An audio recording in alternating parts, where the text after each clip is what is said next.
சுட போறாங்க ப்ரோ, சுட போறாங்க. எனக்கு தெரிஞ்சு சேதனை காலி ப்ரோ. என்ன ப்ரோ சேதனை காலின்னு சொல்ற? இப்ப ரயானு, ராணவ், ஜெஃப்ரி இவங்கெல்லாம் காலி இல்லையான்னு கேட்டா இவனெல்லாம் காலி. ஆனா அதுக்கு முன்னாடி சேதனை காலி. ஏன்னு கேட்டீங்கன்னா எல்லா வீக்கெண்ட்லயுமே வீட்டுக்குள்ள இருக்க கண்டஸ்டன்ஸை முடிச்சு விடுவாங்க. ஆனா இந்த வாரம் மட்டும் எனக்கு தெரிஞ்சு சேதனை முடிச்சு விடுவாங்க எனக்கு தோணுது. ஏன்னு கேட்டீங்கன்னா வீட்டுக்குள்ள நார்மலா டாஸ்க்ல சண்டை போட்டு இருந்தாலும் இந்த விஷயத்தை சேதனை பெருசா அட்ரஸ் பண்ண மாட்டாரு. ஓகேவா? அந்த விஷயத்தை அட்ரஸ் பண்ணா அந்த விஷயம் பெருசா போகும். அந்த விஷயத்தை எப்படி ஃபேஸ் பண்ணி எப்படி கொண்டு போய் எப்படி ஸ்டார்ட் பண்ண தெரியாம எப்படி ஸ்டாப் பண்ணன்னு தெரியாம அண்ணன் திணறுவாப்ல. சோ அதனால மட்டுமே இந்த வீட்டுக்குள்ள இருக்க நிறைய பிரச்சனை வந்து அண்ணன் எடுத்து பேசாம கொஞ்சம் கடந்து போயிட்டு இருக்காப்ல. அப்படியே பேசினா கூட அதுக்கான எண்டு சரியா இருக்காது. டக்கு டைம் மொட்டையா பேசிட்டு போயிருவாப்ல. ஆனா இந்த வாரத்தை பொறுத்த வரைக்கும் பார்த்தா வீட்டுக்குள்ள பயங்கரமான பிரச்சனைகள் வந்து முக்கியமா பார்க்க போனா நம்ம ரயான் ராணுவ சண்டை எல்லாம் பயங்கரமான சண்டை. அது மட்டும் இல்லாம ரயான் ராணுவ சண்டை, அப்புறம் ஜெஃப்ரி வந்து ராணுவ குத்துனது, ராணுவ வந்து பெண்களை பார்த்து மூடிட்டு உட்காருன்னு சொன்னது, இந்த மாதிரி விஷயங்கள் எல்லாமே ஒரு கேஸ் தான். இந்த கேஸ் எல்லாம் மொத்தமா எடுத்து சேதனை எப்படி அட்ரஸ் பண்ண போறாங்கிறதா இப்ப மக்களுக்கான ஆர்வமா இருக்கு. சத்தியமா எனக்கு தெரியல. இதுக்கு முன்னாடி இந்த சாட்டர்டே சண்டே எபிசோட்ல நான் இவ்வளவு ஆர்வமா இருந்தேன் கிடையவே கிடையாது. அது முதல் வாரம் மட்டும் ஆர்வமா இருந்தேன், ரோஸ்ட் பண்ணாரு. அடுத்த வாரம் கொஞ்சம் ஆர்வமா இருந்தேன், மொத்தம் முடிச்சு விட்டாரு. அதுக்கு அடுத்த வாரத்துல இருந்து நான் கொஞ்சம் ஆர்வமா இல்ல. சரி சேதனை வந்து பேசினா பார்க்கலாம்னு விட்டேன். பட் இந்த வாரத்தை பொறுத்த வரைக்கும் சேதனை என்ன பேச போறாரு, என்ன கண்டென்ட் எடுக்க போறாரு, எதை எப்படி பேச போறாரு, யாருக்கு எப்படி நீதி கொடுக்க போறாரு எனக்கு தெரியல. ஆனா என்னால ஒரு விஷயத்தை நேற்று நைட்ல இருந்து கவனிக்க முடிஞ்சு, ரயான் அவர்களுக்கு பயங்கரமான வார்னிங் இருக்கு. மேபி எல்லோ கார்டு இருக்கிறதுக்கான வாய்ப்புகள் கூட அதிகமா இருக்குன்னு சொல்றாங்க.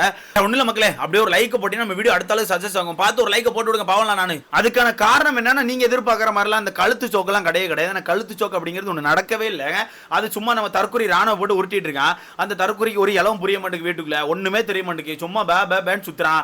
அவன் மூளை எவனாலும் இஷ்டத்துக்கு எடுத்து களி உள்ள வச்சிடறாங்க. அவங்க களி உள்ள வச்சிட்டாங்கன்னா யாரு களி வச்சுவாங்களோ அவங்க படியே தான் சுத்தி வீட்டுக்குள்ள. சோ அந்த வகையில தான் இப்ப வீச்சாலும் நம்ம அருண் மண்டைய கழுவி விட்டதுல தான் பேர் ஜெஃப்ரி எல்லாம் பிடிச்சு லாக் பண்ணிருப்பான். சோ மொத்தத்துல இந்த லாக்கிங் பிரச்சனையில மாட்டினது யாருன்னா ரயான் மட்டும் தான். ஓகேவா? மாட்டினது யாருன்னா ரயான் மட்டும் தான். நேத்து ஒரு ஆர்டிகல், நிறைய ஆர்டிகல் நம்மளால பார்க்க முடிஞ்சு. பிக் பாஸ் வீட்டுல ரயான் அப்படிங்கிற நபருக்கு வந்து பயங்கரமான வார்னிங் இருக்கு அப்படிங்கறத போட்டுட்டு இருக்காங்க நேத்து நைட்ல இருந்து.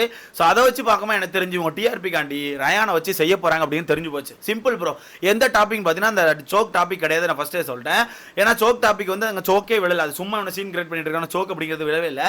பட் அந்த டாஸ்க் முடிஞ்ச பிறகு இவன் என்ன பண்ணிருப்பான்னா, இவன் டென்ஷன் ஆயிருப்பான். இவனுக்கான பொம்மையை போட்டு லாக் பண்ணிட்டானே, ஜெஃப்ரியை போட்டு லாக் பண்ணிட்டானே, பிட்ல உட்காந்து லாக் பண்ணிட்டானே, சொல்ல கேட்கலைன்னு சொல்லிட்டு ரொம்ப வெறுப்பாயிட்டான். அது மட்டும் இல்லாம இந்த வீட்டுல இருக்க முக்காவாசி பேர் என்ன பண்ணிருப்பாங்க, ஜெஃப்ரி யார் பொம்மை வச்சிருக்கான், இவன் பொம்மை விட்டுறாங்க, ஆனந்த் யார் பொம்மை வச்சிருக்காங்க, இவங்க பொம்மையை விடுங்க, மஞ்சரி யார் பொம்மை வச்சிருக்காங்க அவங்களா அப்படின்னு சொல்லிட்டு கரெக்டா பொம்மையை பார்த்து பிளாக் பண்ணணும் உள்ள விட்டுட்டு இருந்தாங்க. அந்த வகையில ரயானுக்கான பொம்மை மட்டும் உள்ள போக கூடாதுன்னு சொல்லிட்டு பயங்கரமா பிளாக் பண்ணிருப்பானோ. அது ரயான் அப்பவே டென்ஷன் ஆயிட்டான். ஏன்டா என்ன பார்த்து உங்க எல்லாருக்கும் அவ்வளவு பயமாடா, எல்லாரும் சேர்ந்து லாக் பண்றேன்னு சொல்லி கடுப்புல இருந்திருப்பான். கரெக்டா அந்த டாஸ்க் முடிஞ்சு அடுத்த ரவுண்ட் ஸ்டார்ட் ஆகிறதுக்கு முன்னாடி கடுப்பாய் ரயான் என்ன பண்ணிருப்பான், ஓடி போயிட்டு அடிக்க போயிருப்பான். ஆக்சுவலா அவன் அடிக்க போல நேரா போய் பேச போகும்போது டக்குனு தள்ள தான் போயிருப்பான். ஓகேவா? நல்லா கவனிச்சா தெரியும். அவன் ஹைட் இப்படி கையை தூக்கி மேல தள்ள தான் போயிருப்பான். இப்படி அடிக்கவோ குத்தவெல்லாம் போயிருக்க மாட்டான். அப்படி குத்துற மாதிரி தான் அவனுக்கான பொசிஷன் கரெக்டா போயிருந்திருப்பான். நமக்கே தெரியும். ஏன்னா அவன் யார் MMA ஃபைட்டர், அது கூட உங்களுக்கே தெரிஞ்சிருக்கும் நினைக்கிறேன். சோ அந்த வகையில அவன் குத்த போயிருந்தா அந்த மாதிரி பொசிஷன் இல்லாமலாம் குத்த போயிருக்க மாட்டான். ராணுவ வந்து உட்கார்ந்து அவன் உருட்டிட்டு இருந்தான். என்ன உருட்டினா என்ன வந்து ரயான் அடிச்சுனா மூஞ்சிலே குத்தினான் உருட்டினால அதெல்லாம் போய் பக்காவான போய் நம்மளால பார்க்க முடிஞ்சு. அவன் ரெண்டு கையை வச்சு விட்டு போயிருப்பான், அப்படி தள்ளி விட போயிருப்பான். அதுக்கு அங்க இருந்து டப்புன்னு ரிஃப்ளெக்ஸ் ஆகி அவன் தான் அப்படி தள்ளி விட ட்ரை பண்ணிருப்பான். அப்பதான் நகம் போட்டிருக்கும். ஓகேவா? அவனும் தள்ளி விட தான் ட்ரை பண்ணா, இவனும் தள்ளி தான் விட்டான். ஓகேவா? சோ அந்த விஷயத்துல ஆனா ஃபர்ஸ்ட் ஸ்டார்ட் பண்ணது என்னமோ ரயான் தான். ஓகேவா? அந்த டாஸ்க் முடிஞ்சோடனே அந்த கோபத்துல போய் அடிக்க போனதோ தள்ள போனதோ தப்பு. சோ அந்த விஷயத்தை எடுத்து எனக்கு தெரிஞ்சு சேதன் இன்னைக்கு வச்சு செய்ய போறாரு அப்படிங்கிறது உறுதியாயிட்டு. ஏன்னு கேட்டீங்கன்னா அது தப்பு தான். என்னதான் இருந்தாலும் அந்த டாஸ்க் முடிஞ்சோடனே கேமா பார்த்துட்டு போயிருந்தா தெரிஞ்சிருக்காது. பட் அந்த இடத்துல அவன் டென்ஷன் ஆகி நீ ஏன்டா என்ன மட்டும் லாக் பண்ற, உனக்கு ரூல்ஸே தெரியாதடா, நீ என்ன தற்குறியாடா, தற்குறி மாதிரி பண்ணாதடான்னு சொல்லிட்டு அடிக்கிறதுக்கு மாதிரி போனோம் தெரியுமா? அது ரொம்ப பெரிய தப்பு. அதுதான் அந்த சண்டே வந்து ஃபர்ஸ்ட் ஸ்டார்ட் பண்ணி விட்டது. ஓகேவா? அதனால எனக்கு தெரிஞ்சு கண்டிப்பா சேதன் அந்த விஷயத்தை நோட் பண்ணுவாரு, நோட்டீஸ் பண்ணி பேசுவார். பட் இந்த இடத்துல நான் இன்னொரு விஷயத்தை சொல்லிக்கிறேன்.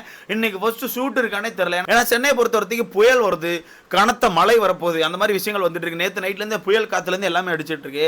சோ அதை வச்சு நிறைய பேர் வந்து ஷூட் இருக்கிறதுக்கான வாய்ப்புகளை கம்மின்னு சொல்லிட்டு இருக்காங்க. சோ நம்ம வெயிட் பண்ணி தான் பார்க்கணும் இது எப்படி போக போது, என்ன மாதிரி போக போகுது. பட் நான் இப்பவும் சொல்றேன், கண்டிப்பா ஷூட் இருந்துச்சுன்னா ரயானுக்கான மேட்டர் தான் பெருசா வெடிக்கப்படும்.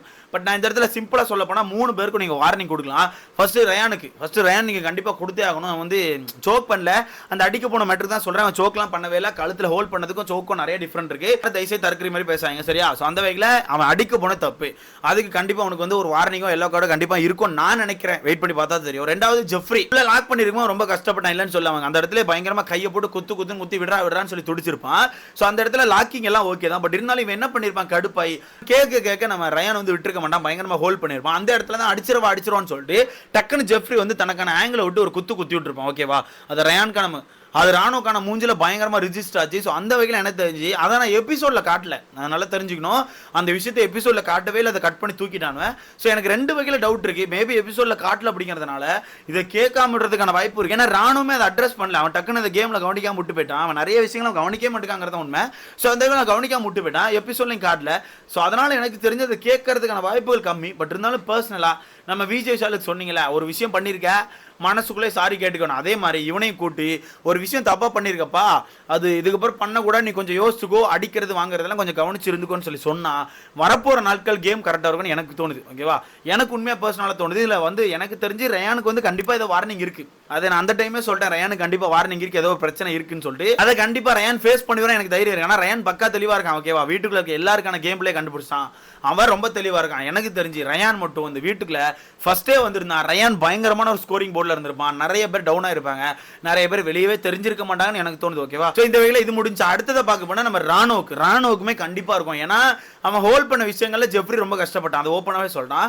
சோ ஹோல்ட் பண்ண விஷயத்துல ரொம்ப கஷ்டப்பட்டான். அது மட்டும் இல்லாம பெண்களை பார்த்து மூடிட்டு உட்காரு, உனக்கு தெரியுமான்னு கேட்ட விஷயம் ரொம்ப பெருசாக வெடிச்சிச்சு.